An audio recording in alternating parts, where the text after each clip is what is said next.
अस्सलाम वालेकुम वरहमतुल्लाह वबरकातुहू। साथियों, आज हम आपके लिए नुस्खा लाए हैं शुगर के कंट्रोल के लिए। ये एक मोज़ी मर्ज़ है, ये मुकम्मल तौर पे ख़त्म तो हो नहीं सकती और अलबत्ता कंट्रोल ज़रूर होती है।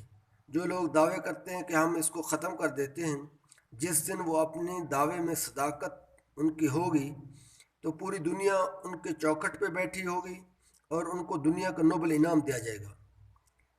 अलबत्ता इस नुस्खे से आप इसको कंट्रोल कर सकते हैं। आप इंसुलिन से जान छुड़ा सकते हैं, गोलियों से जान छुड़ा सकते हैं जो आपके किडनी को, आपके मैदे को, जो आपके गुर्दों को नुकसान देते हैं। लिहाजा आपने करना क्या है, आपने सबसे पहले एक देसी अंडा नीम फ्राई कर लेना है, सुबह उसको खा लेना है। ये 20-30 दिन तक आपने इसी तरह इस्तेमाल करना है।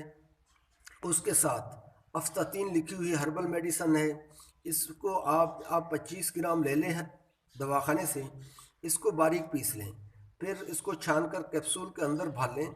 2 कैप्सूल 500 mg वाले सुबह शाम आपने गाय के दूध के साथ लेने हैं। 20 मिनट का वक्फा जब कैप्सूल में हो जाए तो फिर आपने सौंफ और नमक, सौंफ 50 ग्राम है, नमक 1 तोला है, इसको सफ़ूफ बना लेना है। इसमें से एक चुटकी आपने लेना है सफ़ेदे के चंद पत्ते लेकर, 4-5 पत्ते लेकर 1 कप पानी के अंदर उबाल लें और उस पानी के साथ आपने सफ़ूफ को लेना है। और ये चीज़ें लेनी है खाली पेट। सबसे पहले लेना है देसी अंडा नीम फ्राई करके, उसके बाद अफ्तातीन की 2 कैप्सूल होंगी जो आपने सफ़ूफ बनाकर कैप्सूल में भर ली होगी।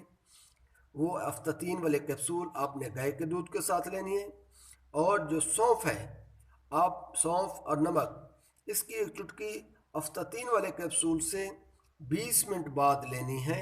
वो सफ़ेदा जो होता है दरख्त, उसके पत्ते उबाल लेने हैं, 1 कप चाय वाला, उसके साथ आपने इस सफ़ूफ को लेना है। साथियों, सुबह शाम लें और इनसे हैरत अंगेज़ तौर के ऊपर शुगर कंट्रोल और लो होता है। लेकिन अपने शुगर को ख़ुद साथ चेक करते रहें रोज़ाना, और जो जो शुगर की मकदार जो है ना, शुगर कम होता है, उसका लेवल कम हो तो आपने दवाई को भी कम कर देना है और हैरत अंगेज़ तौर पर इससे कम होती है। शुक्रिया।